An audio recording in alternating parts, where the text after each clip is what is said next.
Un dernier coup a mis fin à bien plus qu'une simple partie. Bienvenue dans Dossier Mystère. Je suis votre animateur Étienne. Dites-moi d'où vous nous regardez. Vos commentaires contribuent à entretenir le mystère. Entrons dans le vif du sujet. C'était un après-midi radieux de juin dans le village de Little Grabham, le genre de journée qui semblait trop belle pour qu'une ombre puisse la recouvrir. L'air scintillait doucement au-dessus des greens soigneusement tondus du nouveau. Little Grabham Golf Club, où la noblesse locale et les amateurs enthousiastes s'étaient rassemblés pour le premier tournoi de golf caritatif du village. Les bénéfices devaient bénéficier à la restauration du toit de l'église, une cause qui avait incité même les plus désintéressés à agir, Miss Jane Marple, bien qu'elle ne soit pas elle-même une admiratrice du golf. Toute cette marche, et tant d'efforts inutiles, avait-elle murmuré à son amie Madame Ellsworth, avait néanmoins répondu à la douce insistance du vicaire. Assise confortablement sur une chaise en toile ombragée près de la tente de rafraîchissement, elle observait les débats avec des yeux vifs, quoique extérieurement désintéressés.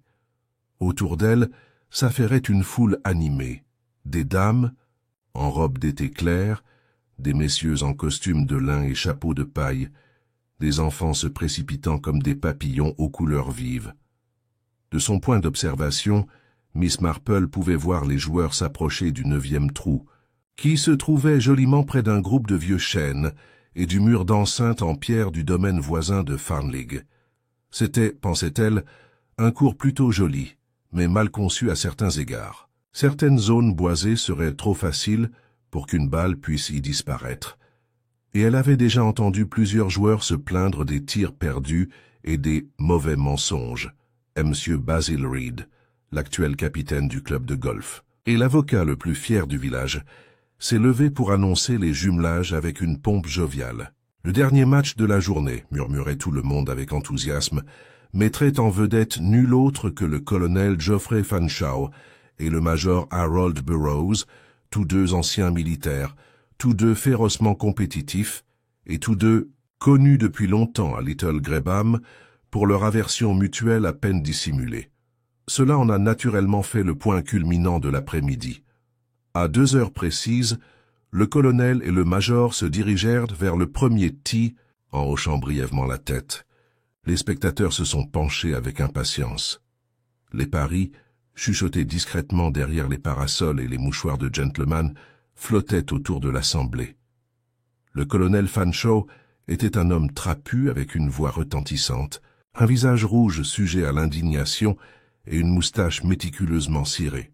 Le major Burroughs était plus mince, plus calme, mais avec une lueur de malice indubitable dans ses yeux bleu pâle. Leur rivalité, Miss Marple le savait, avait moins à voir avec le golf qu'avec une ancienne querelle sur les limites de propriété, et une rumeur d'incident impliquant une certaine Madame Devreux en 1923. Le match s'est déroulé au milieu de halètements retenus et d'applaudissements polis. Le colonel Fanshawe, de loin le joueur le plus fort, a pris les devants très tôt. Mais au 7e trou, le major avait effectué une remontée astucieuse, aidé par un nombre suspect de rebonds chanceux sur les arbres et de putts soigneusement jugés. Alors qu'ils approchaient du 9e trou, des murmures de tension épaississaient l'air par ailleurs joyeux. Miss Marple, en sirotant un verre de limonade faite maison, remarqua quelque chose de particulier. Tandis que la bonne humeur, tonitruante habituelle du colonel, semblait de plus en plus forcée, la bouche du major se courbait, en un petit sourire serré à chaque victoire mineure. Et pourtant, ce n'était pas un triomphe détecté par Miss Marple, mais une étrange vigilance, presque dans l'expectative, comme si le major attendait quelque chose au-delà de la simple victoire d'une partie. Puis vint le moment dont Little Grabham parlerait pendant des années. Le colonel Fanshawe a pris le départ le premier au 9e, envoyant sa balle haut et droit. Une petite acclamation s'éleva. Il regarda autour de lui avec un hochement de tête suffisant avant de s'écarter. Le major Burroughs suivit. Son élan était assuré et exercé, et sa balle vira brusquement vers la gauche, disparaissant dans le bosquet de chênes près du mur de pierre. Il y eut un murmure de sympathie dans la foule. Le major Burroughs partit, sombrement pour le récupérer. Le colonel Fanshawe le suivant d'un air fanfaron. Quelques spectateurs curieux, dont le jeune Peter Ellsworth et son terrier Muffin, couraient après eux, impatients de voir de quel genre d'ennui le major aurait à se sortir. Miss Marple, n'ayant pas vraiment envie de piétiner un terrain inégal, resta là où elle était, ses yeux suivant les silhouettes qui s'éloignaient. Plusieurs minutes passèrent. Le reste de la foule commença à murmurer et à bouger avec impatience. Soudain, un cri aigu déchira l'après-midi somnolent. La tente rafraîchissement se vida en un instant. Miss Marple, se levant avec précaution, rassembla son châle et se dirigea aussi rapidement que son âge le lui permettait vers la perturbation. Elle trouva un groupe de spectateurs figés près des chênes. Sur le sol, partiellement masqué par les racines noueuses d'un grand arbre, gisait le colonel Geoffrey Fanshawe, le corps anormalement tordu. Ses yeux regardaient fixement le ciel bleu brillant. Une légère tache sombre s'étendait sur le devant de sa veste de golf d'un blanc immaculé. Le jeune Peter, blanc comme un drap, était réconforté par Madame Ellsworth. Le terrier gémissait doucement à ses pieds. Le major se tenait à quelques pas de là, son club de golf toujours serré dans une main, le visage un masque impénétrable. Autour de lui bourdonnaient les murmures effrayés de la foule. « Mon Dieu !» s'écria Basil Reed en se frayant un chemin à travers la foule. « Est-ce qu'il... » Le docteur Pembroke, appelé par des gestes frénétiques, s'agenouilla à côté du colonel tombé, tâta brièvement le pouls et secoua la tête d'un air sinistre. Miss Marple observa attentivement les réactions, les halètements, les sanglots, les regards. La plupart des gens semblaient horrifiés et abasourdis. Mais un ou deux, remarqua-t-elle avec un regard perçant, avaient des expressions pas entièrement choquées. L'épouse du vicaire, Madame Anstrutter, se tordait déjà les mains et déclarait qu'il s'agissait d'une crise cardiaque, pauvre cher homme. C'est sûrement la tension de la compétition. D'autres étaient moins sûrs. Je l'ai vu, lâcha soudain Peter, la voix tremblante. Je l'ai vu tomber. Il a reculé en titubant. Et il y avait du sang. Le docteur Pembroke se leva, époussetant son pantalon. Nous aurons besoin de la police. Cela ne semble pas naturel du tout. Il y eut un silence stupéfait. Le major Burroughs parla enfin, d'une voix basse et contrôlée. Nous cherchions ma balle. Fanshawe l'a trouvée en premier, je suppose. Je n'ai pas vu exactement ce qui s'est passé. J'ai entendu un cri et je me suis retourné, et il était déjà en train de tomber. Miss Marple, debout juste derrière le major, le regardait pensivement. C'était une bonne histoire, concise et plausible, presque aussi plausible. Et tandis qu'elle étudiait attentivement son visage impassible, Miss Marple comprit que quelque part dans ce paisible village, les graines d'une tragédie très humaine venaient de germer amèrement. Au moment où le sergent Tompkins arrivait du bourg voisin de Marshbolt, le tissu délicat de la vie sociale du petit Gresham s'effritait déjà à un rythme alarmant.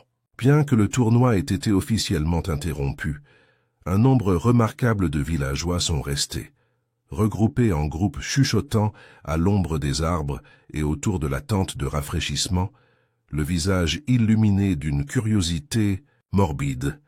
Miss Marple, sirotant une seconde limonade bien méritée, observait la tempête grandissante avec un sang-froid exercé. Elle avait observé depuis longtemps que rien ne voyageait plus vite dans un village que les mauvaises nouvelles, à l'exception peut-être des ragots, et maintenant les deux se jetaient au coude à coude dans la foule. Morte, juste comme ça, haleta Madame Anstrutter pour la 3e fois à quiconque voulait l'écouter. Seulement ce matin il se vantait de son handicap. « Du sang », ont-ils dit. « Sur la veste », murmura Miss Hartley, la sœur célibataire du pharmacien local. Comme c'est épouvantable. Du poison, à votre avis? Quelque chose s'est glissé dans son verre. J'ose dire que c'est le major Burroughs derrière tout ça, a déclaré M. Cracknell de la quincaillerie dans un murmure scénique. Il ne s'entend de plus depuis l'affaire du mur d'enceinte. Ils lui ont tiré dessus, je parie. Un pistolet caché dans les buissons. Ne soyez pas absurde, monsieur Cracknell, a soufflé madame Ellsworth. Il y aurait eu une forte détonation s'il s'agissait d'une arme à feu. Non, non, quelque chose de bien plus subtil, je le crains. En marge, le jeune Peter Ellsworth, encore pâle mais désormais réconforté par un grand morceau d'éponge Victoria, ne cessait de répéter « J'ai vu le colonel tomber. Il a crié, puis il est juste tombé, comme un sac de pommes de terre. » Le sergent Tompkins, un homme gros et quelque peu lourd, fit de son mieux pour rétablir l'ordre. Il prenait les déclarations du mieux qu'il pouvait, griffonnant furieusement dans un cahier tout en s'épongeant le front. Jusqu'à présent, son expérience impliquait en grande partie des larcins mineurs, des bagarres ivres occasionnelles et un incident mémorable impliquant le Pékinois disparu de Madame Hargreaves. Un meurtre, surtout s'il s'agissait d'un meurtre. Au milieu de tant de témoins, dépassait plutôt son mandat habituel.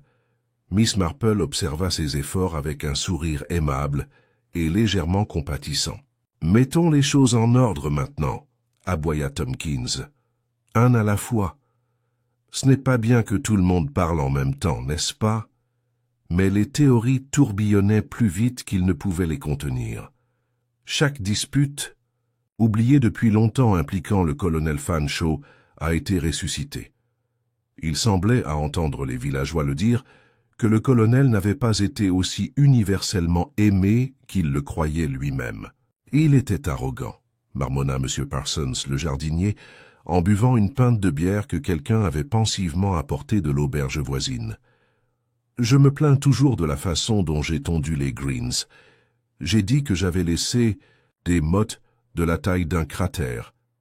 Et qu'en est-il de cette vilaine affaire avec Madame Fanshawe? Quelqu'un d'autre s'est aventuré à voix basse.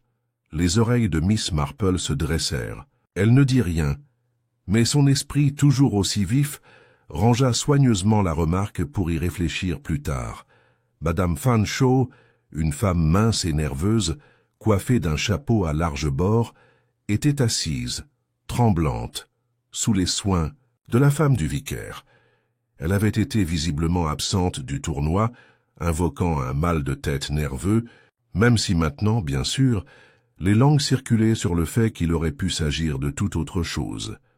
Pendant ce temps, le major Burroughs restait à proximité, solennel et extérieurement coopératif, mais ses yeux bleu pâle parcouraient constamment l'assemblée comme ceux d'un animal acculé.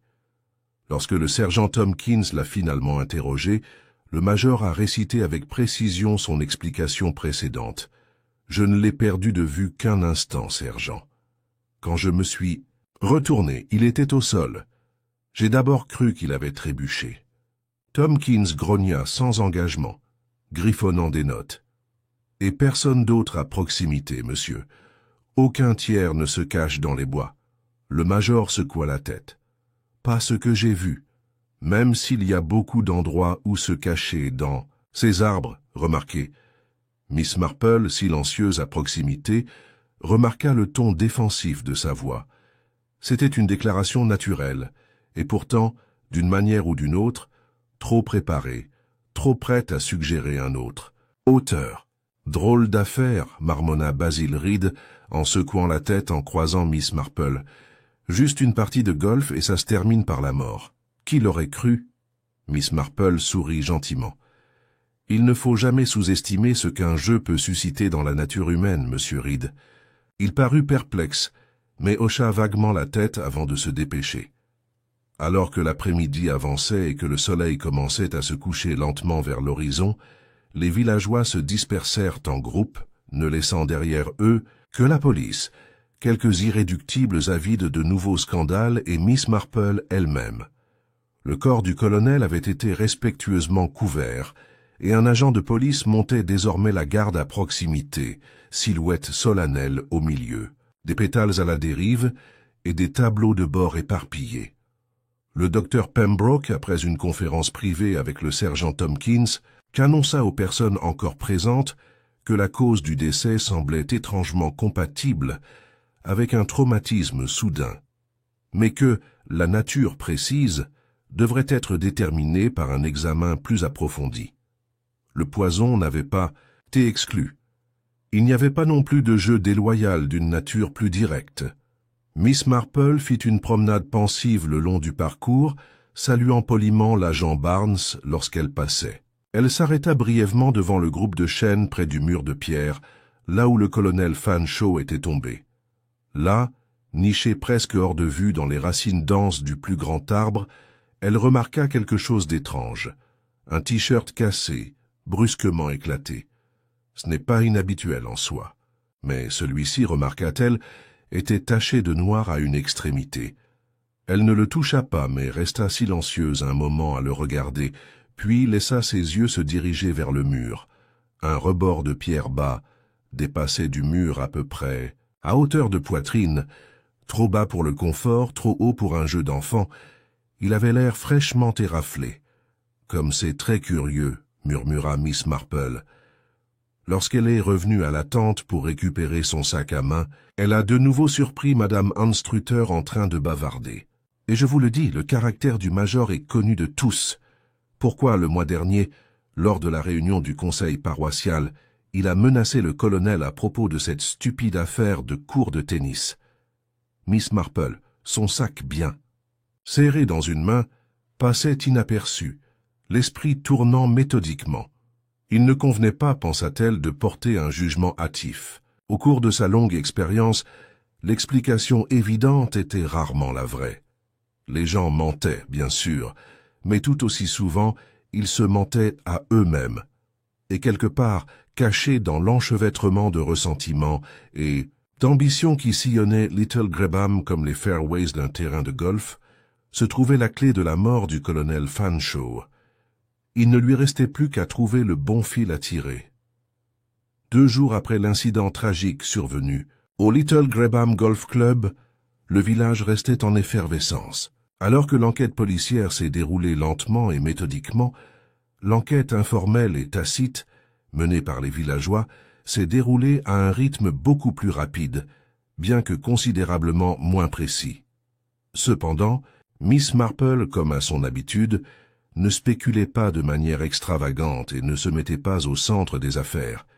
Au lieu de cela, elle a continué sa routine habituelle, visiter les magasins, prendre le thé de l'après-midi, participer aux activités de l'église, tout en écoutant avec une patience et une précision que la plupart des gens prenaient pour une vieillesse inoffensive. L'enquête était prévue plus tard dans la semaine, en attendant le résultat de l'autopsie. Jusque-là, la cause du décès du colonel Fanshawe restait officiellement inconnue, bien que les notes préliminaires du docteur Pembroke faisaient allusion à des blessures internes suspectes, compatibles avec un traumatisme contondant. Bien entendu, une telle formulation n'a en rien tempéré les théories rampantes. Au Greenman Inn, où Miss Marple prenait le thé avec Madame Ellsworth, et la femme du vicaire, Madame Anstruther se lança dans un autre récit passionné. « Remarquez mes mots » déclara-t-elle en baissant la voix et en se penchant d'un air conspirateur par-dessus la table. « Le major Burroughs l'a frappé. C'est pourquoi il avait toujours son club de golf en main. Peut-être dans le feu d'une dispute. » Mais s'intervint doucement Miss Marple en remuant son thé. « N'aurait-on pas remarqué? Il y en avait tellement à proximité. Un coup suffisant pour causer la mort. Eh bien, cela fait généralement du bruit. Et quelqu'un l'aurait sûrement vu. » Madame Anstruther hésita. « Eh bien, peut-être. Mais les arbres, tu sais, qui atténuent le bruit, et les gens qui n'y prêtent pas attention. » La femme du vicaire poussa une petite toux douteuse. « Et d'ailleurs, continua calmement Miss Marple, le major a semblé tout à fait calme par la suite. Il est très difficile, je trouve, de garder son sang-froid immédiatement après avoir commis un crime de violence.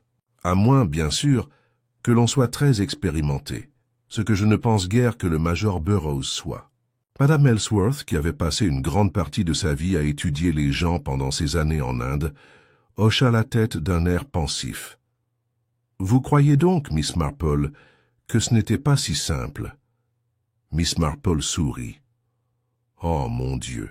D'après mon expérience, les êtres humains sont rarement simples, même lorsqu'ils souhaitent désespérément l'être. La conversation s'orienta vers un terrain plus sûr, mais l'esprit de Miss Marple resta constamment concentré. Ce soir-là, elle s'assit à son bureau et, prenant un morceau de papier fin, prit quelques notes discrètes. Le caractère du colonel. Fier, vantard, de nombreux ennemis mineurs terriers majeurs, suspect évident, peut-être trop évident, t-shirt cassé, taché de sang, objet contondant, mur de pierre, des éraflures, des signes de lutte. Elle tapota pensivement son stylo contre son menton. À Little Grabham, comme partout, les apparences étaient soigneusement gérées. Pourtant, c'était dans les petits détails négligés, le léger lapsus de la langue, l'expression mal cachée, que la vérité se révélait habituellement. Le lendemain matin, Miss Marple décida qu'une petite promenade s'imposait. Elle partit tranquillement, son chapeau de soleil la protégeant du soleil déjà chaud, et se retrouva tout naturellement devant les portes du Little Grabham Golf Club. Là, elle a rencontré Basil Reed, qui supervisait un groupe d'ouvriers réparant une partie de la clôture du parcours. « Bonjour, monsieur Reed », appela-t-elle gentiment. « Bonjour, Miss Marple », répondit-il en ôtant sa casquette. Son visage était marqué par l'inquiétude. « C'est une affaire horrible, n'est-ce pas? C'est vraiment horrible. » « En effet, acquiesça-t-elle, j'espère que cela n'affectera pas trop le club. » Il haussa les épaules. « Eh bien, cela met un frein aux choses, bien sûr. Les gens sont nerveux.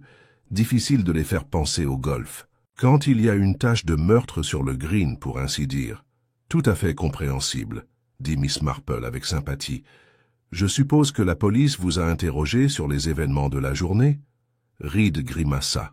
« Oh oui. » Question après question. Qui était ou qui a dit quoi, mais à vrai dire, tout s'est passé si vite. Un moment, nous regardions le match. Ensuite, il y a eu un cri et une chute terrible. « Avez-vous vu le bal du Major ?» demanda Miss Marple avec désinvolture. « Celui qu'il est allé chercher ?» Reed se gratta la tête. « C'est drôle. Je suis allé chercher ensuite avec l'un des caddies, le jeune Robbie Marsh. Nous ne l'avons pas trouvé. Aucun signe du tout. » « Aucun signe ?» répéta Miss Marple avec intérêt. « Pas une trace. Ce qui est étrange, vu l'épaisseur des arbres. Une balle ne disparaît pas d'un seul coup. » Miss Marple hocha la tête pensivement. Elle bavarda encore. Quelques minutes avant de prendre congé, l'esprit emballé. Plus tard dans la journée, elle a passé un autre appel, cette fois à Madame Fanshawe.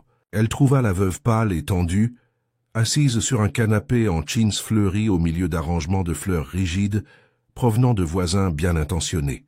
« Oh, Miss Marple, » dit-elle faiblement alors que la servante l'admettait, « comme c'est gentil de votre part de venir. » Miss Marple exprima gentiment ses condoléances et, après quelques instants de sympathie murmurée, changea de conversation avec une aisance pratique. « J'admire tellement l'énergie de votre mari, » a-t-elle déclaré. Il était plutôt infatigable, n'est-ce pas, toujours impliqué dans les affaires du village. Madame Fanshawe eut un sourire fragile. Oui, Geoffrey était très actif, très opiniâtre aussi. De fortes personnalités peuvent parfois se faire des ennemis sans le vouloir, observa doucement Miss Marple. Les mains de Madame Fanshawe se tordirent nerveusement sur ses genoux. Je suppose que oui. Et pourtant, continua Miss Marple, je pense toujours que ce sont les plus proches de ces personnes qui les comprennent vraiment. Après tout, on voit leur petite incohérence. Il y eut une longue pause. Finalement, Madame Fanshawe dit très doucement « Geoffrey avait changé récemment. » Modifié? La voix de Miss Marple était un fil doux. Au cours de la dernière année environ, il est devenu paranoïaque, je pense. Toujours méfiant. Il imaginait que tout le monde complotait contre lui. Même moi, parfois. Il parlait d'ennemis, de complots pour le déshonorer. C'était épouvantable. Je suis vraiment désolé, dit doucement Miss Marple. Madame Fanshawe a mis un mouchoir sur ses yeux. Il y avait des lettres aussi, des anonymes, l'accusant de choses terribles. Il ne m'a jamais laissé les lire, les a brûlés aussitôt. Le pouls. Cœur de Miss Marple s'accéléra légèrement. Lettres anonymes. Cela témoignait d'une méchanceté profonde et purulente. Pas la version fortuite d'un voisin irrité par les haies, mais quelque chose de plus sombre. Et avait-il des problèmes financiers? Demanda Miss Marple presque après coup. Madame Fanshawe hésita. Je ne sais pas, il était fier. Il n'a jamais admis sa faiblesse. Mais il y a eu des disputes, des appels téléphoniques qu'il n'a pas voulu expliquer. Miss Marple lui tapota la main et partit peu de temps après, plongé dans ses pensées. Un homme déjà craintif, se sentant déjà encerclé, un tel homme pourrait se faire des ennemis rien qu'en les imaginant. Ou peut-être qu'il avait de véritables ennemis à craindre, alors qu'elle rentrait chez elle et s'installait avec son tricot. Miss Marple réfléchissait attentivement à ces nouveaux faits. Le tis cassé, la balle manquante, les nouvelles éraflures sur le mur, la cécité commode du major, et maintenant des allusions à un motif bien plus profond que la simple rivalité. Problèmes financiers, chantage, trahison. Quelqu'un à Little Grabham, elle en était sûre, était devenu suffisamment désespéré ou suffisamment vengeur pour transformer son ressentiment en meurtre, et elle avait l'intention de découvrir qui. Jeudi matin, il a été annoncé que l'enquête sur la mort du colonel Fanshawe se tiendrait dans la salle paroissiale. Le petit Grabham s'est présenté en pleine force, habillé de façon sombre, non sans un indéniable courant d'excitation sous-jacent. Après tout, ce n'était pas tous les jours qu'une véritable enquête pour meurtre était pratiquement à notre porte. La police, semblait-il, se dirigeait progressivement vers une conclusion. Miss Marple, assise au 3e rang avec son air discret habituel, remarqua la bouche déterminée du sergent Tompkins alors qu'il se préparait à présenter ses découvertes. Le coroner, un homme sérieux avec une moustache blanche et hérissée, appela d'abord le docteur Pembroke. Le médecin confirma d'un ton mesuré ce que la plupart soupçonnaient déjà. Le colonel Fanshawe n'était pas mort de cause naturelle. Sa mort est le résultat d'un impact violent et localisé à la base du crâne, correspondant à un objet lourd et contondant brandi avec une force considérable. Des halètements se répercutèrent dans la pièce. Une telle blessure, a déclaré le docteur Pembroke en s'éclaircissant la gorge, aurait entraîné une perte de conscience quasi instantanée et une mort rapide. « Et une telle blessure aurait-elle pu être auto-infligée » demanda le coroner. « Très peu probable, monsieur. L'angle du coup et la force requise suggèrent un agent externe. » Un lourd silence suivit. Les aiguilles à tricoter de Miss Marple claquaient doucement sur ses genoux. Le prochain à témoigner était le jeune Peter Ellsworth, ses cheveux lissés et son visage douloureusement lavé. Interrogé minutieusement, il répéta son récit. Le cri, la chute soudaine, le sang sur la veste du colonel. « Et avez-vous vu quelqu'un près du colonel à ce moment-là » a incité le coroner. Peter jeta un coup d'œil nerveux à sa mère, qui lui fit un petit signe de tête encourageant. « J'ai vu le major Burroughs, monsieur, » dit-il précipitamment. Il se tenait à proximité. Il avait un gourdin à la main. Il y eut un murmure parmi les villageois rassemblés. Le major Burroughs fut ensuite appelé. Il marcha vers le front avec une précision militaire. Sa veste en tweed, semblable à un uniforme fermement boutonné sur sa poitrine. Son récit était succinct. Il avait perdu sa balle dans les bois. Le colonel Fanshawe l'avait suivi. Il s'était brièvement détourné pour chercher lui-même le ballon. Quand il se retourna, le colonel tombait déjà. Il n'avait vu aucun tiers et n'avait rien entendu d'inhabituel avant l'incident. « Et votre club de golf, major » demanda le coroner. La bouche de Burroughs se serra. Problème standard. Je le tenais, oui. Je suppose que n'importe quel golfeur le ferait. Le sergent Tompkins intervint à ce moment-là, montrant le club en question. Il avait été dépoussiéré, à la recherche d'empreintes digitales, mais aucune preuve utile n'avait été trouvée. Néanmoins, il y avait de légères traces rougeâtres près de la tête, trop dégradées pour une prise de sang concluante à ce stade précoce, mais néanmoins suspecte. La salle bourdonnait d'une excitation renouvelée lorsque le coroner À résumer, ses propos étaient prudents mais suggestifs. Il y avait suffisamment de preuves pour considérer le major Burroughs comme ayant été à proximité immédiate du défunt au moment critique, tenant une arme potentielle et ayant des antécédents connus d'animosité avec la victime. Le verdict rendu par le jury fut rapide. Mort par acte criminel, les soupçons tombant sur le major Burroughs dans l'attente d'une enquête plus approfondie. Major est resté stoïque tout au long, mais Miss Marple, observant depuis son siège, a remarqué un léger serrement de sa mâchoire et la façon dont ses mains agrippaient trop fort la table. À l'extérieur de la salle, les villageois se regroupaient en groupes bruyants. « J'ai toujours su que c'était un méchant », a déclaré M. Cracknell à haute voix. « Avoir un caractère de taureau, cela finira forcément par un meurtre, ce genre de choses. Il est pour ainsi dire coupable », approuva Madame Anstrutter avec délectation. « Et il sera pendu pour ça aussi, notez mes paroles. » Miss Marple se déplaçait tranquillement parmi eux, sans être d'accord ni contredire. Ce n'était pas sa façon de tirer des conclusions hâtives, et elle ne pouvait ignorer le sentiment de malaise persistant au fond de son esprit. Trop évident, pensa-t-elle encore. Plus tard dans l'après-midi, pendant que d'autres savouraient le scandale qui se déroulait, Miss Marple prit le thé avec le vicaire et sa femme. C'est là, au milieu du tintement sécuritaire des tasses en porcelaine et de l'odeur des biscuits au citron, qu'elle exprima ses doutes. « Je trouve, dit-elle doucement, que les êtres humains ne sont pas toujours très intelligents lorsqu'ils commettent des crimes, mais ils sont rarement assez stupides pour se laisser debout au-dessus du corps, l'arme à la main entourée de témoins. » Le vicaire parut pensif. « Vous croyez donc que le major Burroughs est innocent ? Je crois, a déclaré Miss Marple, qu'il y a plus à cela que ce que l'on voit. » Elle réfléchit également aux révélations de Madame Fanshawe. La paranoïa, les lettres anonymes, les difficultés financières. Aucun d'entre eux ne désignait directement le major Burroughs. Au contraire, ils suggéraient que les problèmes du colonel Fanshawe s'étendaient bien au-delà d'une petite querelle de golf. Le lendemain, le sergent Tompkins a rendu visite à Miss Marple, un événement qu'elle a accueilli avec une surprise polie. « Je ne fais que régler les détails, Miss Marple, » dit-il en retirant maladroitement son casque. « Vous avez un esprit vif, tout le monde le dit. » Elle sourit doucement.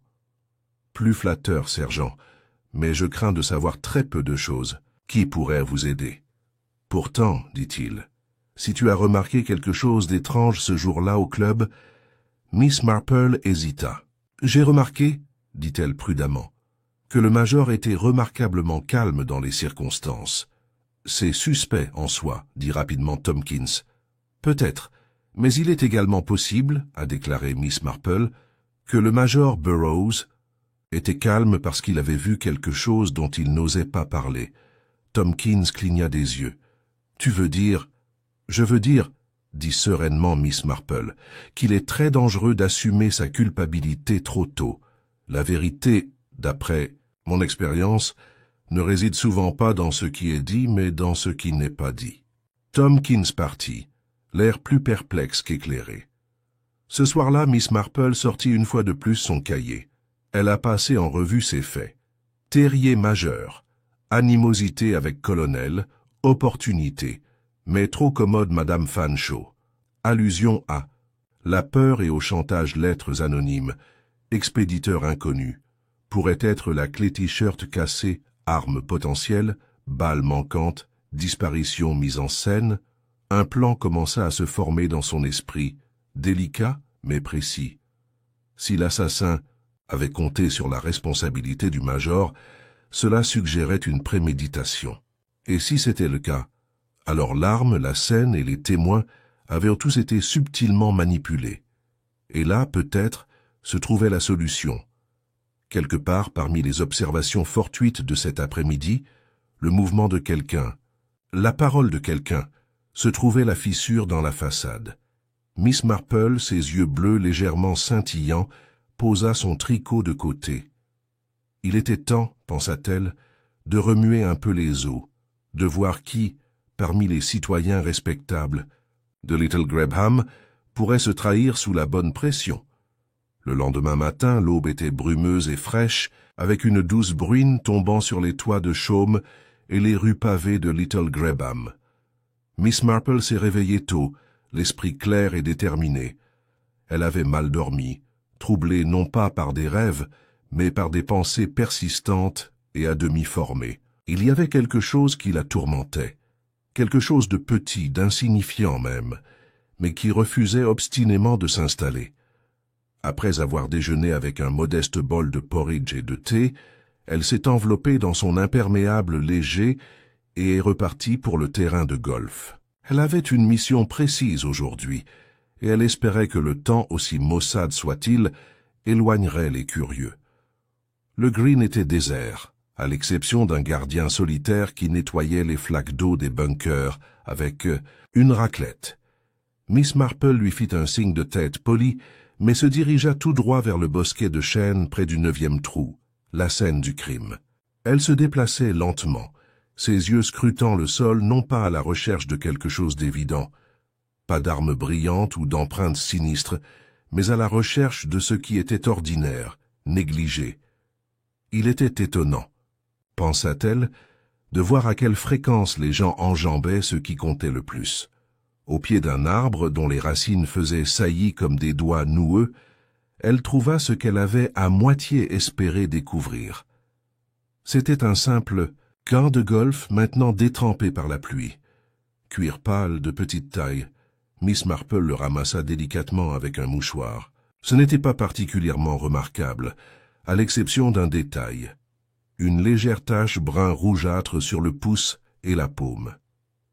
Du sang, presque certainement. Les yeux de Miss Marple se plissèrent. Un homme qui frappait un coup, assez fort pour tuer, pouvait très bien tacher son gant. Et pourtant, les gants du Major Burroughs, se rappelait-elle distinctement d'après les preuves produites lors de l'enquête, étaient intacts. Ce gant avait-il été oublié lors de la recherche initiale, ou pire, délibérément laissé sur place par la suite une fois le chaos immédiat passé? Avec précaution, elle rangea le gant dans son sac à main. Sa deuxième découverte eut lieu alors qu'elle revenait sur ses pas vers le mur de pierre. Elle s'arrêta près du rebord bas qu'elle avait remarqué quelques jours plus tôt, maintenant recouvert d'humidité. Elle s'accroupit, lentement, prudemment, en faisant attention à ses articulations, et l'examina à nouveau. Là, à moitié caché sous un bouquet de lierre humide, elle trouva un deuxième t-shirt cassé, 2 tis cassés. Le premier, se souvient-elle, avait été localisé près du corps du colonel, taché de sang. Et celui-ci, bien que ce soit moins évident, semblait avoir une tache sombre à l'extrémité la plus étroite. 2 tis cassés, tous deux à quelques mètres de l'endroit où le colonel est tombé. Et pourtant, un seul avait été remarqué, ou du moins mentionné publiquement. Pourquoi 2? Pourquoi se séparer? Miss Marple se redressa, pensive. Elle resta un moment immobile, réfléchissant, ignorant la légère bruine qui mouillait son chapeau. Elle repensa soigneusement au jour du meurtre, la balle perdue du major, la poursuite du colonel, l'absence commode de témoins. Un coup. Oui, mais peut-être pas immédiatement au moment de la rencontre. Supposons, raisonna Miss Marple, qu'il y ait eu une dispute, une confrontation. Supposons que le colonel ait été frappé une fois, peut-être pas fatalement, par un agresseur. Invisible. Et plus tard, alors qu'il essayait d'appeler à l'aide ou de se relever, il avait été achevé par un deuxième coup.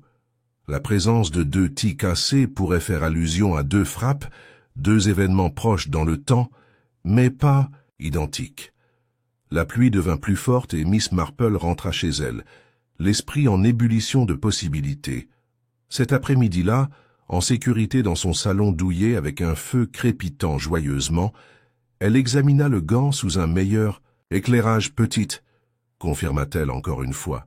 Trop petite pour le Major Burroughs qui était un homme grand et aux larges épaules.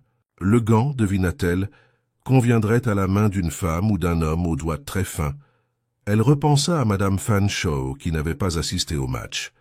Et parmi les caddies tranquilles, Robbie Marsh parmi eux, et de Miss Hartley, la sœur célibataire du chimiste, qui jouait un tour enthousiaste, quoique extrêmement imprécis, tous les jeudis après-midi.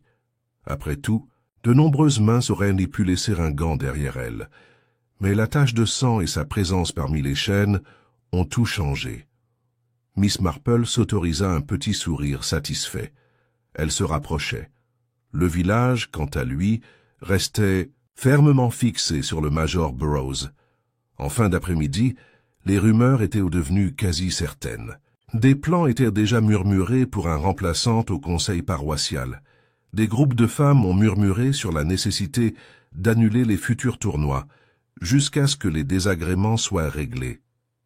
Miss Marple, qui assistait Evensong à l'église ce soir-là, a entendu les chuchotements la suivre dans l'allée. « C'est lui, sans aucun doute », murmura Madame Hargreaves à son voisin, un homme violent. Il l'a toujours été, et fier aussi, jamais du genre à reculer. Miss Marple s'agenouilla et baissa la tête en prière, mais son esprit était occupé.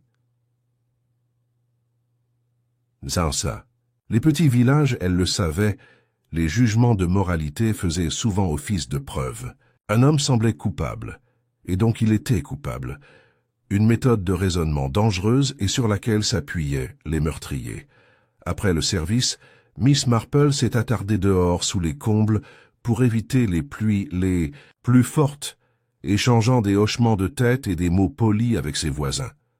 Elle fut récompensée en entendant un extrait de conversation des plus curieux entre Basil Reed et le jeune Robbie Marsh. « Je te le dis, dit Reed à voix basse, tais-toi à ce sujet, mon garçon, tu n'as rien vu, tu comprends ?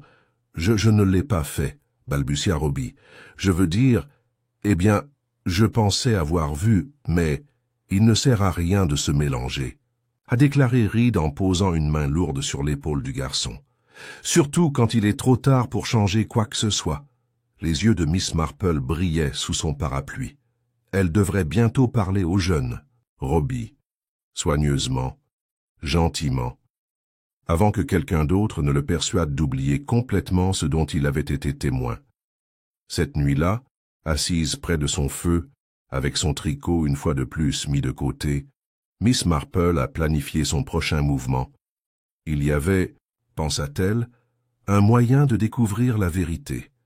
Une petite réunion, un petit interrogatoire informel, déguisé en simple goûter. Si l'on plantait le bon décor, avec les bonnes questions inoffensives, et que l'on regardait très soigneusement, les gens se trahissaient souvent. Elle inviterait Madame Fanshawe, le major Burroughs, s'il osait apparaître, Basil Reed, Miss Hartley et le jeune Robbie. Pas sous aucun prétexte officiel, bien sûr. Non, juste une réunion amicale, et là, au milieu du thé, des scones et des bavardages du village, elle regardait et attendait, et elle en était sûre, le masque de quelqu'un tomberait. Le lendemain après-midi, le salon confortable de Miss Marple était rempli de l'arôme chaleureux, des scones frais, du gâteau au citron et du léger parfum de cirage à la lavande. Elle avait exposé sa plus belle porcelaine, le délicat service aux roses qui semblait toujours mettre un peu les visiteurs à l'aise. La bruine extérieure avait cessé, laissant l'air frais et lumineux à travers les fenêtres, mais la pièce elle-même était confortable et accueillante. Le cadre idéal pour un thé de village innocent. À 3 heures précises, les invités commencèrent à arriver.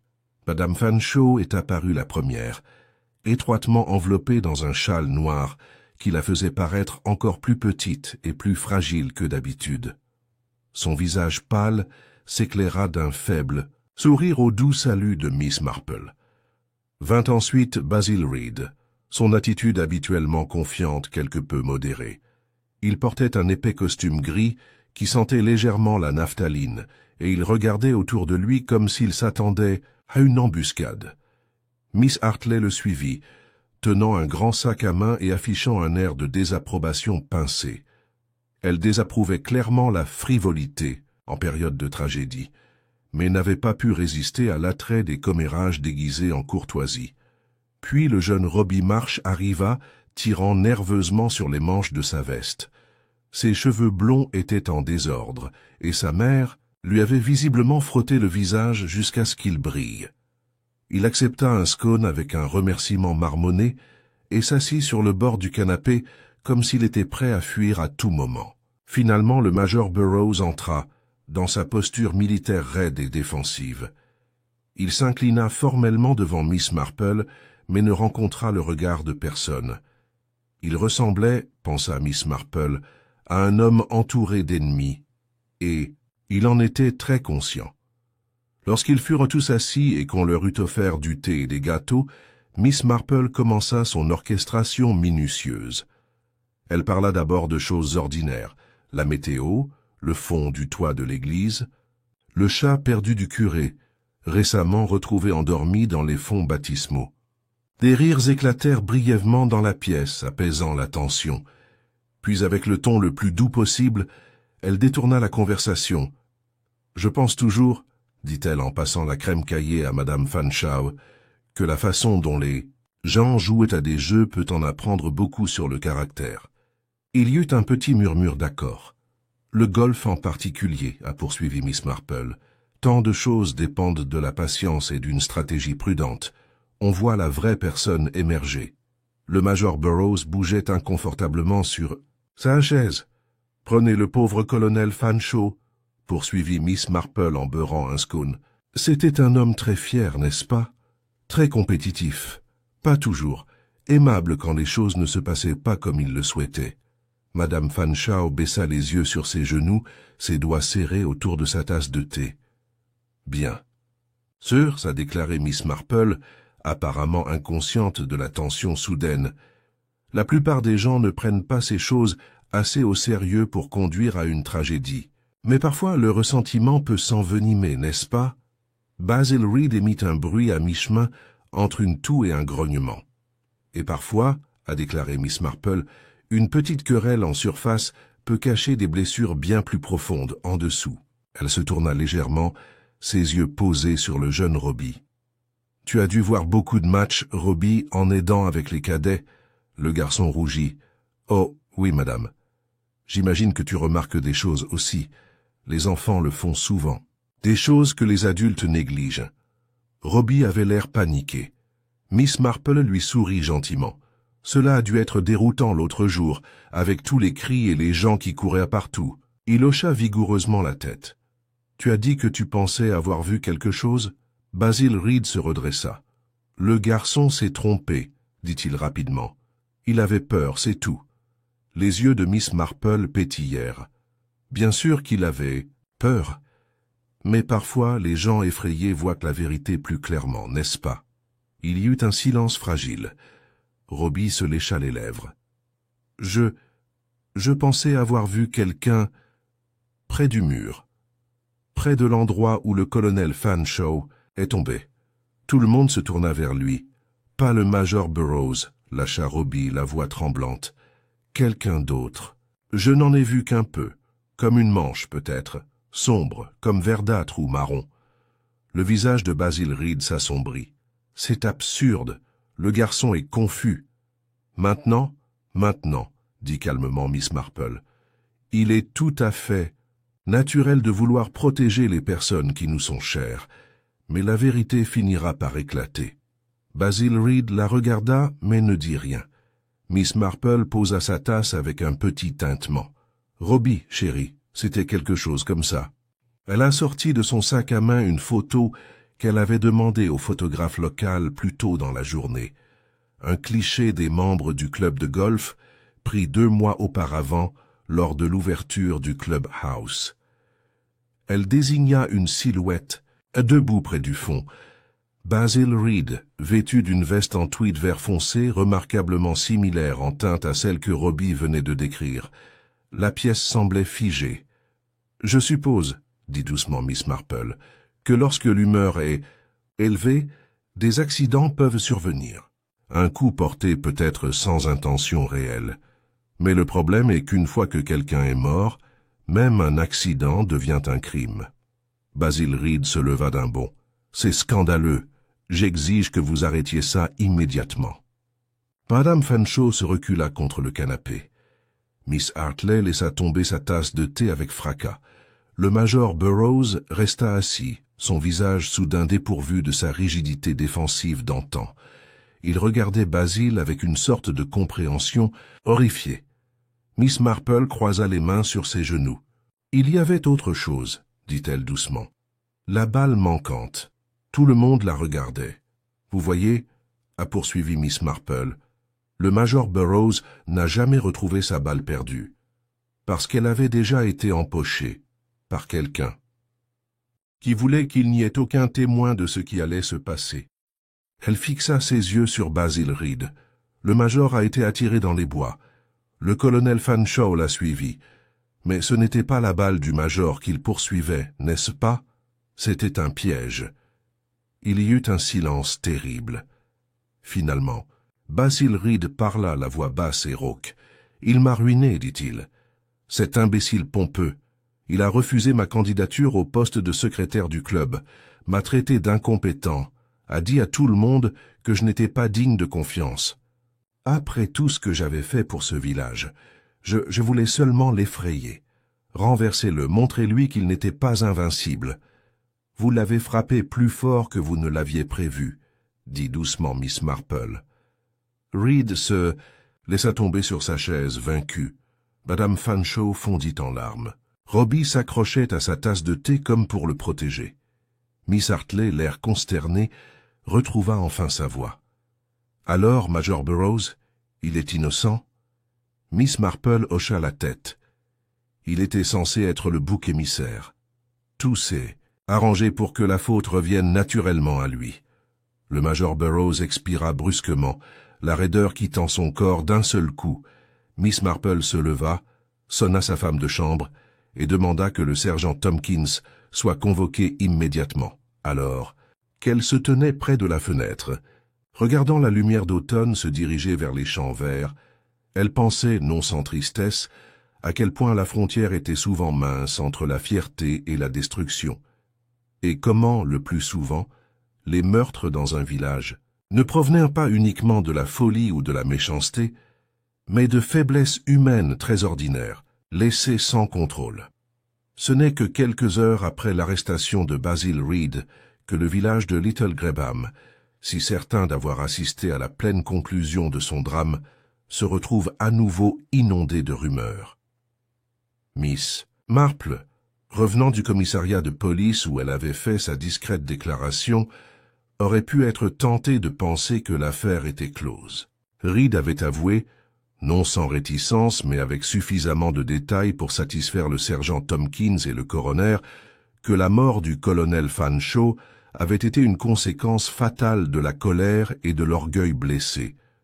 Et pourtant, alors qu'elle était assise seule dans son salon, le feu projetant des ombres vacillantes sur les murs, Miss Marple ne pouvait se débarrasser d'un sentiment inconfortable. C'était comme si un fil était resté en suspens quelque part, inachevé et sans surveillance. Elle a revu les faits minutieusement. Les motivations de Basil Reed étaient claires. L'humiliation, la colère, une tentative désespérée de s'affirmer après le ridicule public. Son opportunité était indéniable. Le témoignage de Robbie Marsh, combiné aux preuves matérielles, découvertes par Miss Marple, le gant taché de sang, le deuxième t-shirt cassé, l'avait clairement désigné. Et pourtant, la balle manquante. Miss Marple y avait réfléchi encore et encore. Reed n'avait pas besoin de cacher la balle du major, à moins d'avoir planifié la rencontre à l'avance. Mais de toute évidence, Reed n'était même pas censé se trouver à proximité du 9e trou à cette heure-là. Ses fonctions l'avaient occupé à organiser des rafraîchissements et à surveiller le terrain. Et il y avait autre chose. La référence énigmatique de Madame Fanshawe à lettres anonymes, des lettres qui avaient si profondément troublé le colonel au cours de ces dernières semaines. Miss Marple, tricotant oublié sur ses genoux, regardait le feu. Basil Reed avait admis le coup qui avait tué le colonel, mais il n'avait rien dit à propos des lettres, rien à propos du chantage, rien sur les peurs plus profondes qui rongeaient l'esprit du colonel. Il y avait plus dans cette histoire, elle en était sûre. Le lendemain matin, Une brume grise recouvrait les champs. Miss Marple, après un simple petit déjeuner, décida de rendre visite à Madame Fanshawe une fois de plus. La veuve, quoiqu'encore pâle et tirée, la reçut sans protester. En fait, elle semblait reconnaissante d'avoir une oreille attentive. « Vous devez être soulagée, » dit doucement Miss Marple, « que tout soit réglé. » Madame Fanshawe eut un petit rire cassant. « Soulagée ? Je suppose. Et pourtant... »« Oui ?» demanda gentiment Miss Marple. La jeune veuve hésita. « Je ne sais pas. D'une manière ou d'une autre, cela ne semble pas bien. Geoffrey... » Il avait peur, Miss Marple, pas seulement de l'humiliation publique, de quelque chose de pire. Il se réveillait. La nuit, en parlant de trahison et de vengeance, j'ai essayé de lui dire qu'il imaginait des choses, mais vous avez mentionné des lettres anonymes, dit doucement Miss Marple. Madame Fanshawe hocha la tête. Ils étaient vils. Accusations de déshonneur, menaces de dénonciation. Il ne m'a jamais laissé voir ces mots, mais je sais qu'ils l'ont terrifié. Et ils ont commencé bien avant les ennuis avec M. Reed. Miss Marple restait immobile. « Pardonnez-moi, ma chère, dit-elle enfin.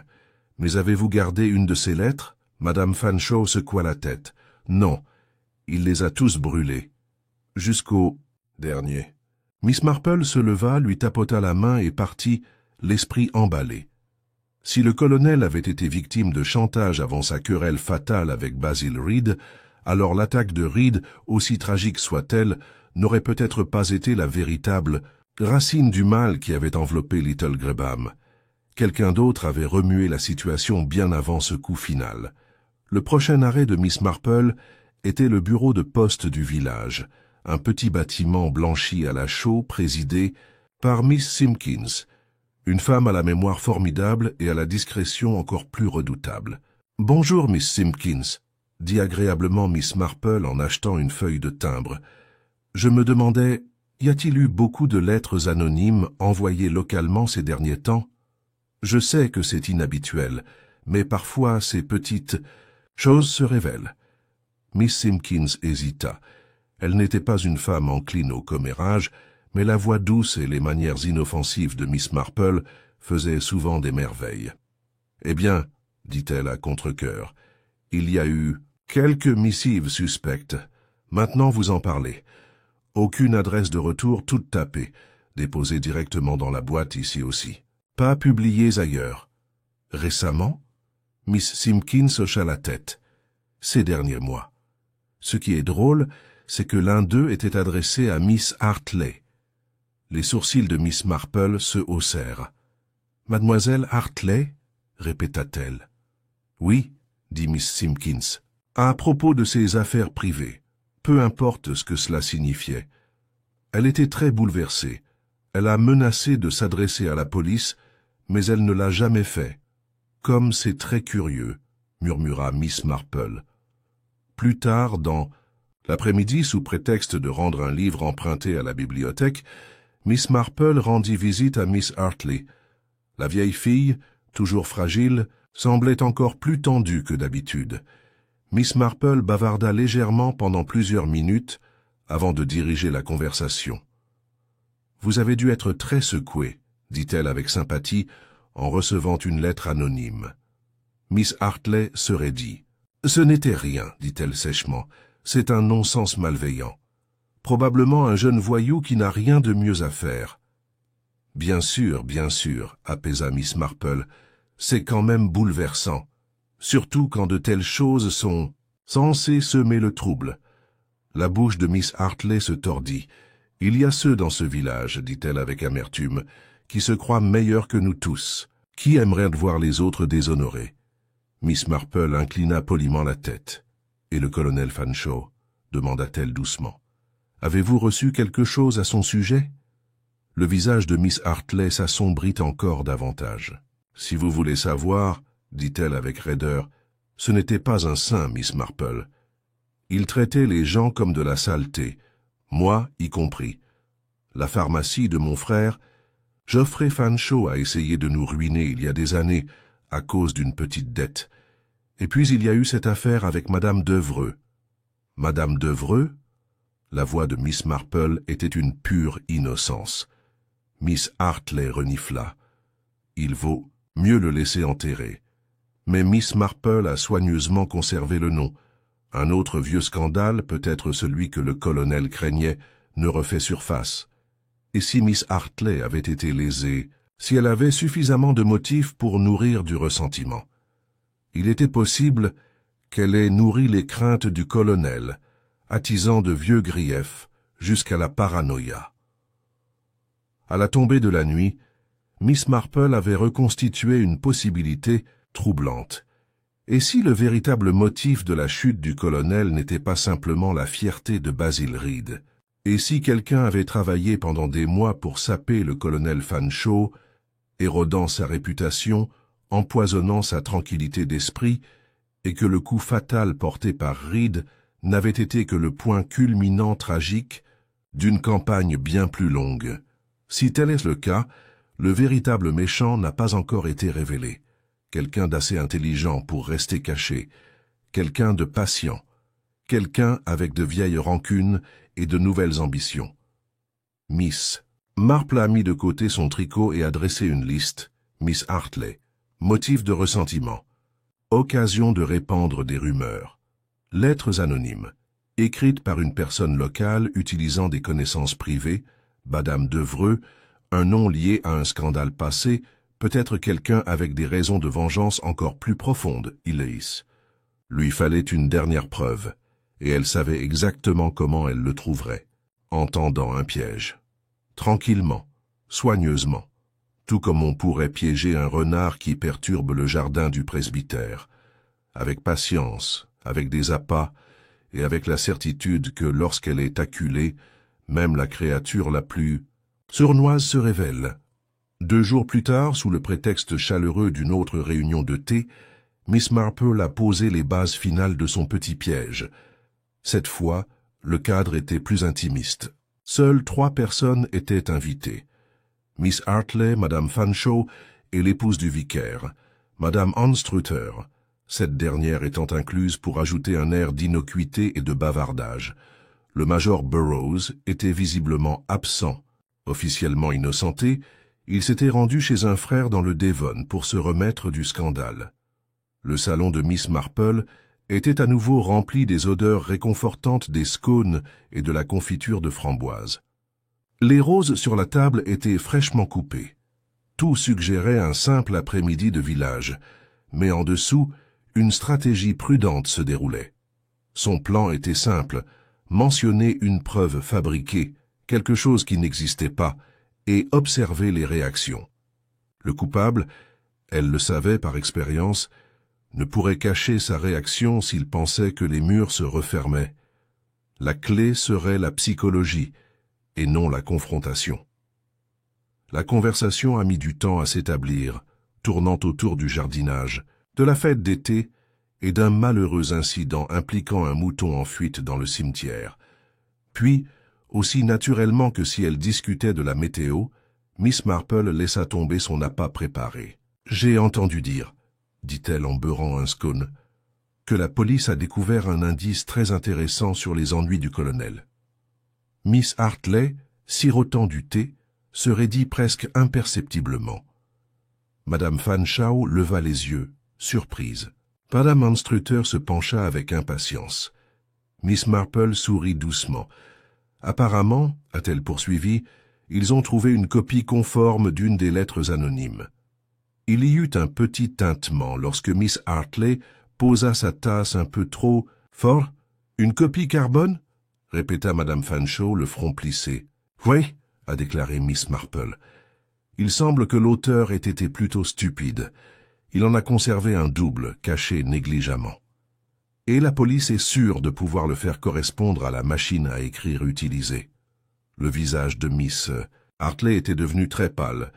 Madame Anstruther, manquant complètement le courant sous-jacent, ricana. Comme c'est merveilleusement moderne, tout comme un de ces romans policiers passionnants. Miss Marple tourna son regard bleu vers Miss Hartley, l'observant attentivement. « Bien sûr, dit-elle doucement, ce n'est qu'une question de temps avant que l'écrivain ne soit révélé. Miss Hartley se leva brusquement, les mains tremblantes. « Je dois y aller, j'ai des courses. » Miss Marple se tenait également debout, souriant gentiment. « Oh, mais tu dois rester pour un autre scone. Tu vois, je t'ai demandé ici particulièrement. J'ai pensé que tu pourrais aider à clarifier quelque chose. » Miss Hartley hésita à « La porte ?» son visage d'une nuance de gris peu naturelle. « Elle a croassé. « Oui, » a déclaré Miss Marple. « Vous voyez, Miss Hartley, je crois que vous saviez exactement à quel point le colonel Fanshawe était effrayé, et je crois que vous avez utilisé cette peur, délibérément. » Madame Fanshawe haleta.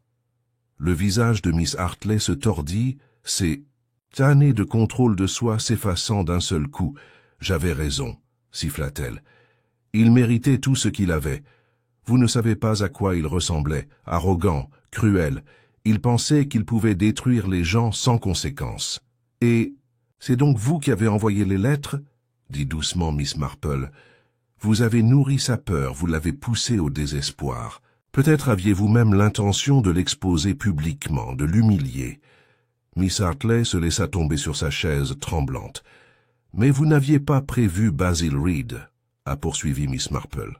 « Vous n'aviez pas prévu que le caractère d'un autre homme interviendrait, que votre victime mourrait avant que vous puissiez profiter de votre vengeance. » Il y eut un long et terrible silence. « Je ne l'ai pas tué, » murmura finalement Miss Hartley, les larmes coulant sur ses joues. « Je voulais seulement qu'il souffre. » La voix de Miss Marple était très douce. « Et pourtant, Miss Hartley, la souffrance est un jeu dangereux. On ne peut jamais être sûr de la manière dont les autres joueront leur rôle. Les conséquences ont été, comme de telles choses dans les villages, à la fois rapides et discrètement dévastatrices. Miss Hartley a avoué pleinement à la police lorsqu'elle a été pressée. Sa machine à écrire, trouvée nichée dans une arrière-pièce poussiéreuse de sa maison, correspondait exactement au désalignement particulier des lettres anonymes. L'accusation d'homicide involontaire portée par Basil Reed était toujours valable. Mais maintenant, l'histoire complète de la chute du colonel Fanshawe dresse un tableau beaucoup plus complexe. C'était une tapisserie de fierté, d'amertume et de rancune de longue date. Miss Marple, comme toujours, n'a fait aucune déclaration publique. Le dimanche suivant, elle s'assit tranquillement sur son banc, écoutant le sermon du vicaire sur les dangers de l'envie et de la colère, tricotant sur ses genoux l'expression d'un intérêt doux et distrait. Seuls ceux qui la connaissaient, très bien peut-être Madame Anstrutter ou la femme du vicaire, auraient pu remarquer la petite lueur de tristesse dans ses yeux. Car Miss Marple, fine observatrice de la fragilité humaine, savait mieux que quiconque que le mal de Little Grabam n'avait pas le visage de monstre. Il portait le visage d'homme et de femme ordinaires, dont les petits ressentiments, laissés sans contrôle, se sont transformés en tragédie. Quelques jours plus tard, Miss Marple reçut une lettre du major Burroughs, oblitérée par Devon. C'était bref mais sincère. « Chère Miss Marple, je me retrouve à court de mots pour exprimer ma gratitude. Sans votre sagesse et votre patience, j'aurais été qualifié de meurtrier. Je n'oublierai jamais ce que tu as fait pour moi. Cordialement, Harold Burroughs, Miss Marple, sourit faiblement, alors qu'elle rangeait la lettre dans son bureau. Elle savait, comme elle seule le pouvait, que le major porterait la cicatrice des soupçons pendant des années. Après tout, c'est ainsi que fonctionnaient les villages. Les souvenirs étaient longs et le pardon lent. Mais la vérité, au moins, avait été servie.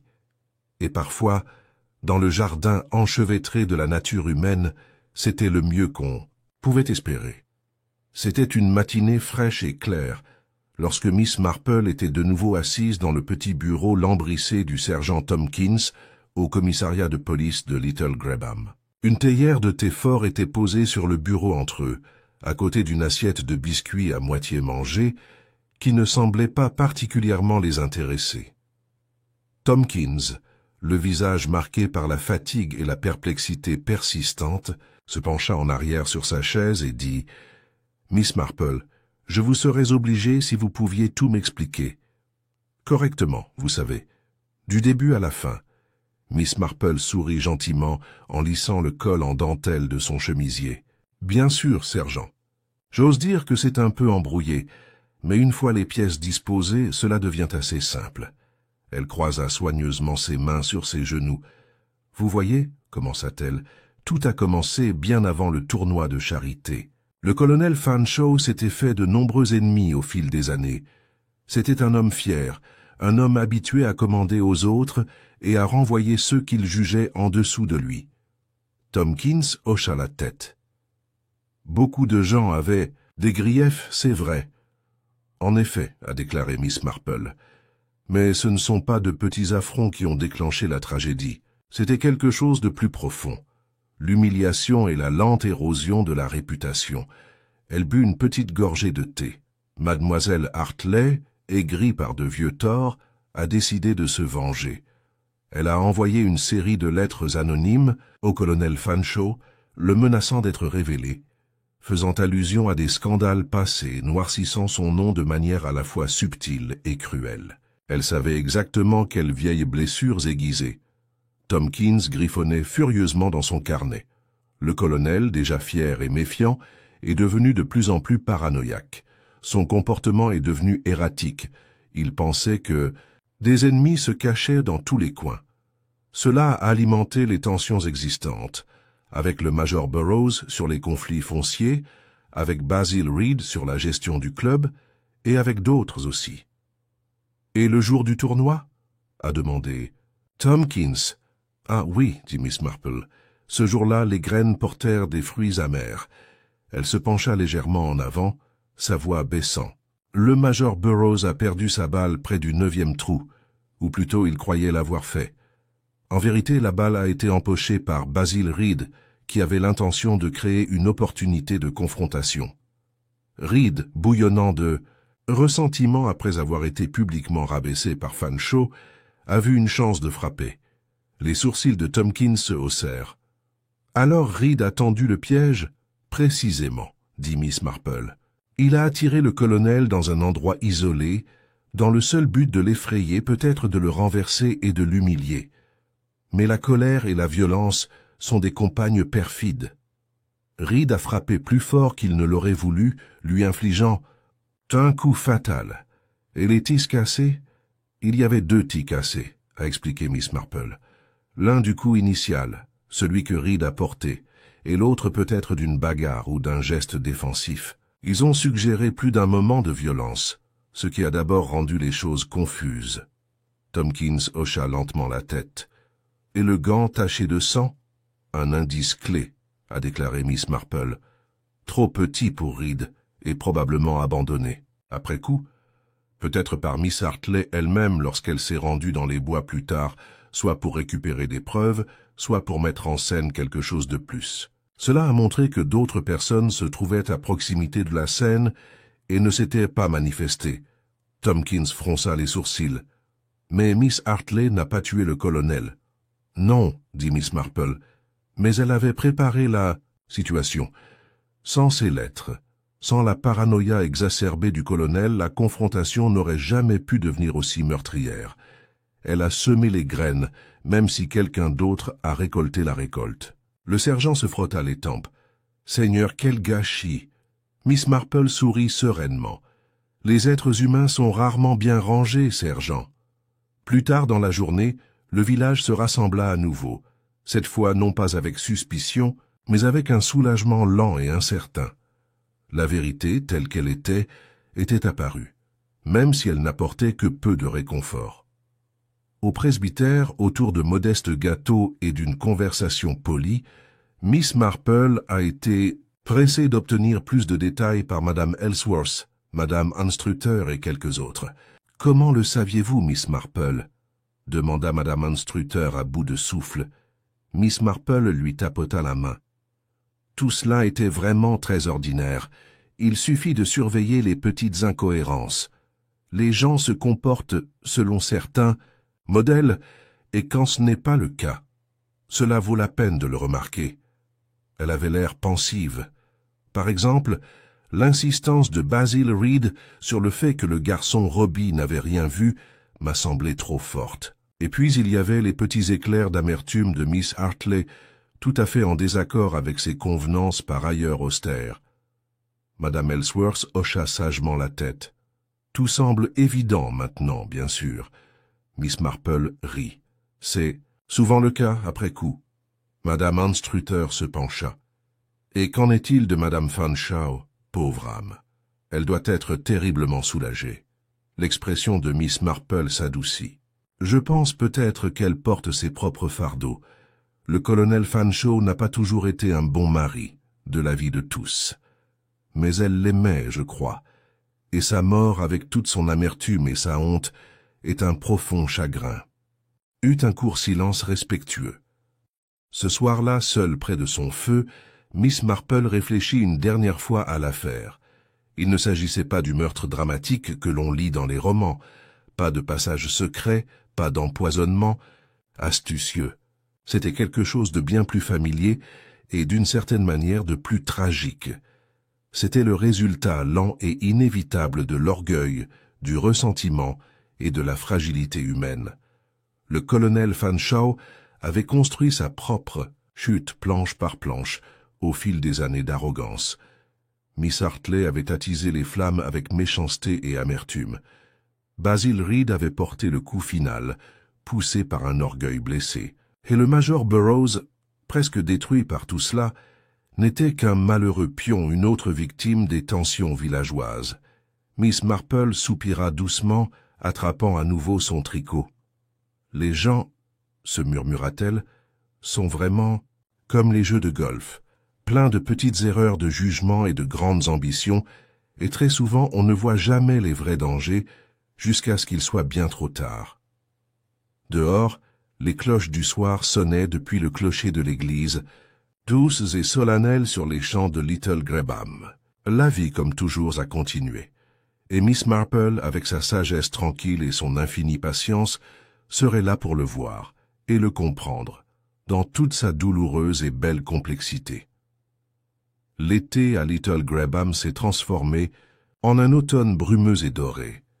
Le village, perturbé depuis tant de semaines par le décès survenu au golfe et les révélations qui ont suivi, a progressivement repris son rythme familier et tranquille. Pourtant, pour ceux qui ont été les plus proches du scandale, les blessures ont mis plus de temps à cicatriser. Le Little Grabham Golf Club a rouvert ses portes modestement, même si le nombre de membres a sensiblement diminué. Rares étaient ceux qui avaient le courage de passer devant le 9e trou sans se souvenir de la silhouette immobile sous les chênes. On n'a pas parlé du tournoi de charité.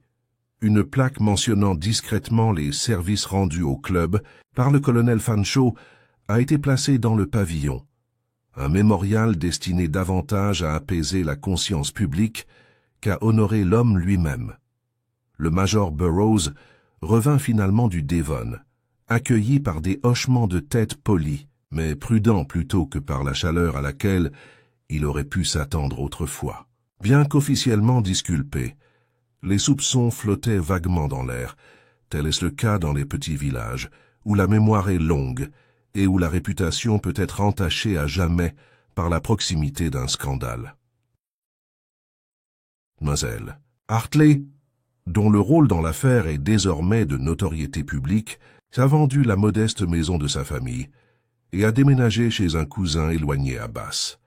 Certains ont dit qu'elle avait été vue partir par le premier train, le visage empreint d'une sombre résignation, un seul sac de tapis serré fermement contre sa poitrine. Basil Reed, condamné à une peine d'emprisonnement pour homicide involontaire, était en grande partie un sujet de fascination sinistre pour les villageois. Ils parlaient de lui sur les étals du marché et autour des tables à thé à voix basse, comme si évoquer son nom trop fort risquait de provoquer une nouvelle calamité. Quant à Madame Fanshawe, elle a choisi de quitter complètement Little Grabham. Un petit chalet lui avait été aménagé dans un village au bord de la mer. Ceux qui l'ont accompagnée à la gare ont remarqué à quel point elle paraissait fragile, comme le fantôme de la femme qu'ils avaient connue autrefois. Miss Marple, qui était partie tranquillement lui faire ses adieux, reçut une étreinte reconnaissante et en larmes avant que le train ne démarre. « Vous m'avez donné la vérité, » avait murmuré Madame Fanshawe. « Ce n'est pas la paix, mais c'est suffisant. » Par un après-midi frais, alors que septembre cédait la place à octobre, Miss Marple était de nouveau assise dans le jardin du presbytère, avec Madame Anstruther et Madame Ellsworth, tricotant avec contentement pendant que les deux femmes discutèrent de la prochaine fête des récoltes. « J'espère qu'il n'y aura plus d'excitation pendant un moment, » a déclaré Madame Anstruther, son aiguille clignotant alors qu'elle brodait un torchon. « Je ne pense pas que mes nerfs pourraient supporter un autre meurtre. » Madame Ellsworth rit. « C'est une leçon pour nous tous, n'est-ce pas? On ne connaît jamais vraiment ses voisins. » Miss Marple sourit, mais il y avait une légère nostalgie dans ses yeux. « Les gens, dit-elle doucement, sont rarement ce qu'ils semblent être. Nous aimons considérer les villages comme de petits mondes sûrs, délimités par des haies et la courtoisie. Mais même les jardins les plus propres cachent les mauvaises herbes sous le sol, et parfois, si nous n'y prenons pas garde, ces mauvaises herbes étranglent les bons comme les mauvais. » Les deux femmes acquiescèrent solennellement. « Mais, » ajouta Miss Marple, son sourire revenant, « le jardin peut être... Entretenez-nous, cela demande de la patience. Il faut du pardon, et peut-être un peu de compréhension qu'aucun de nous n'est parfait. » Elle posa son tricot et regarda la place du village, où les enfants jouaient à nouveau, leur rire s'élevant au gré du vent. Cette vue lui réchauffa le cœur. La vie, malgré tout, était résiliente. Quelques jours plus tard, le vicaire, le chanoine Witherby, invita Miss Marple à un thé tranquille au presbytère, sous le doux prétexte de la remercier pour son admirable aide. « Je sens, dit-il en versant le thé, que vous avez rendu un grand service à notre communauté, Miss Marple. » Elle sourit modestement. « J'ai simplement observé, chanoine Witherby. C'est remarquable ce qu'on peut apprendre en s'asseyant tranquillement et en laissant les gens parler. Et vous avez évité une grande injustice, dit-il fermement. Major Burroughs, il vous doit sa liberté. » Miss Marple secoua la tête. « Il doit cela à la vérité, Canon, pas à moi. » Le curé inclina la tête. « Pourtant, tu as un don. » Le visage de Miss Marple devint pensif. « Ce n'est pas vraiment un cadeau, a-t-elle déclaré. C'est simplement une expérience. Observer les êtres humains, découvrir à quel point ils se ressemblent, les petites jalousies, les peurs cachées, les petits mensonges qui se transforment en grands. Tout cela est très ordinaire. Et c'est peut-être pour cela que c'est si dangereux. » Elle sirota son thé. « Mais si nous reconnaissons cette banalité, si nous l'acceptons avec gentillesse, nous pourrons peut-être éviter plus de tragédies que nous n'en causons. » Le vicaire hocha lentement la tête, profondément ému. Ce soir-là, de retour dans son propre cottage, Miss Marple écrivit une lettre à son neveu Raymond West, le romancier, qui avait écrit récemment pour lui demander si quelque chose d'intéressant s'était produit dans le petit Grébam endormi. Sa lettre était brève et généralement discrète. « Cher Raymond, la vie ici continue comme toujours, même si nous avons eu un incident plutôt regrettable, impliquant un match de golf, une rancune de longue date et la fragilité humaine. Tout s'est finalement bien passé, non sans tristesse. Vous n'auriez pas trouvé beaucoup de matière pour un de vos livres sinistres. Je le crains. Il s'agissait d'une petite tragédie des plus ordinaires, du genre qui arrive trop facilement, et laisse ceux qui restent se demander s'ils auraient pu faire mieux. Venez nous rendre visite bientôt. Le jardin est particulièrement joli. Votre affectueuse tante, Jeanne. » Miss Marple posa son stylo, plia soigneusement la lettre et la scella avec un petit soupir. Dehors, les premières feuilles de l'automne tourbillonnaient le long de l'allée, effleurant les haies. Le village s'installait dans le crépuscule, la fumée s'échappant des cheminées. Les lampes brillaient doucement derrière les rideaux de dentelle. Le petit Grébam, blessé mais guérissant, a tourné la page de son chapitre le plus sombre. La vie continuerait. Du thé serait servi. Des gâteaux seraient cuits. Les rumeurs montaient et descendaient comme les marées. Et Miss Marple, assise tranquillement avec son tricot, ses yeux perçants ne manquant de rien, serait là, la gardienne tranquille du village, prête à affronter tout ce que la nature humaine pourrait lui apporter, car elle savait, mieux que quiconque, que même dans les endroits les plus sûrs, les germes du mal et de la tragédie se trouvent juste sous la surface en attente, et elle attendrait aussi, avec patience, avec gentillesse, et avec la certitude inébranlable que la compréhension plus que le jugement était la véritable forme de justice. Les jours qui ont suivi la clôture du dossier du colonel Fanshawe se sont déroulés dans un calme étrange, presque fragile, à Little Grabham. C'était comme si le village avait poussé un souffle collectif qu'il n'osait pas encore relâcher. Les feuilles sont passées du vert à l'or, et le vert du village, autrefois théâtre de tant de rires et de ragots inutiles, est devenu plus calme, plus introspectif. Le scandale était passé au second plan, mais sa marque resterait dans la manière subtile dont Little Grabham se comportait, dans les salutations plus douces entre voisins, les pauses plus longues avant que les vieilles rancunes ne se réveillent, et, au milieu de cette nouvelle prudence, Miss Marple menait sa vie comme si rien d'extraordinaire ne s'était produit, mais dans son propre cœur, elle savait qu'une petite et significative justice avait été rendue, non pas par des révélations dramatiques ou des accusations féroces, mais par le lent et patient démêlage de la folie humaine. Un soir, peu de temps après sa dernière conversation avec le vicaire, Miss Marple était assise devant son foyer, les flammes projetant de douces lueurs dans la pièce confortable. Elle posa son tricot de côté et laissa ses pensées revenir sur l'affaire. Les pièces s'emboîtent parfaitement maintenant. Basilic Roseau, dans un moment de colère imprudent, avait causé la mort du colonel Fanshawe. Mademoiselle Hartley, aigrie par d'anciens affronts, avait envoyé des lettres anonymes qui alimentaient la paranoïa du colonel et le rendaient indirectement plus vulnérable.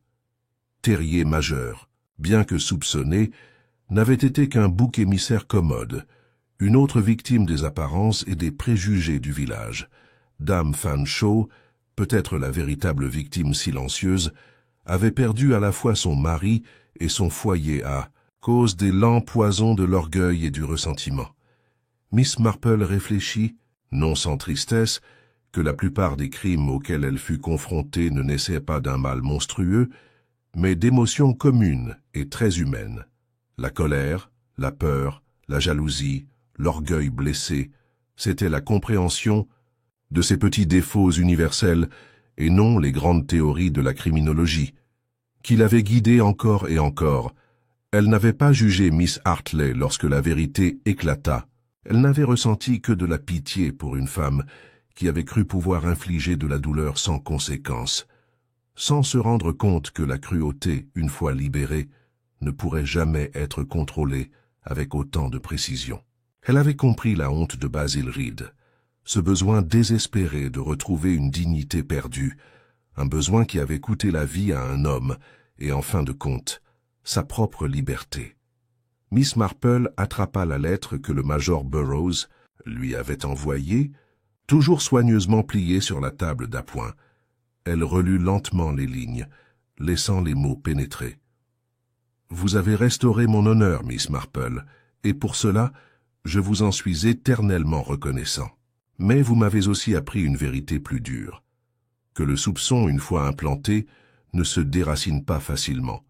Je passerai le reste de mes jours avec son ombre à mes côtés, mais grâce à vous, il ne me définira pas. » Un petit sourire fatigué effleura les lèvres de Miss Marple. Oui, c'était toujours comme ça. La justice n'était pas une chose propre et triomphante, ni un spectacle. La vraie justice était silencieuse. C'était la simple réparation d'un tort, la correction silencieuse d'un cap qui s'était égaré. Il s'agissait d'êtres humains, dans toute leur fragilité, vus, compris, et pardonnés lorsque cela était possible. Elle se pencha en arrière, écoutant le vent dehors caresser les vitres. À Little Grabham, la vie avait repris. Les cloches sonnèrent du clocher de l'église. Les enfants rièrent dans les prés. Les commerçants saluaient sur les pavés. Mais sous la surface, une leçon invisible persistait. Une leçon sur la fierté, à propos de rancunes cachées.